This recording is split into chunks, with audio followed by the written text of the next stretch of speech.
ಸಾವಿರ ಸುಳ್ಳನ್ನು ಹೇಳಿ ಮದುವೆ ಮಾಡು ಎಂದರು.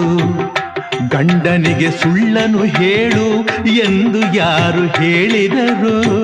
ಮನೆಯಲ್ಲೇ ಇರುವೆನು ಎಂದ ಅವರು ಏನು ಮಾಡಿದರು? ಏನ್ ಮಾಡಿದ್ರು? ಗುಲಗಂಜಿಗೆ ತನ್ನ ಕಪ್ಪು ಕಾಣದೆಂದು ಹೇಳುವರು. ಮೈಸೂರು ಎಲ್ಲಿ ಎಂದು ಏಕೆ ಮರೆತು ಹೋದರೋ? ಮೈಸೂರು ಎಲ್ಲಿ ಎಂದು ಏಕೆ ಮರೆತು ಹೋದರೋ? ನಿಜವನ್ನೇ ಹೇಳಿ ಜಗದಿ ಯಾರು ಸುಖವ ಹೊಂದಿದರು? ಆಗ ಹೇಳುವುದು ಒಂದು, ಮಾಡುವುದು ಇನ್ನೊಂದು.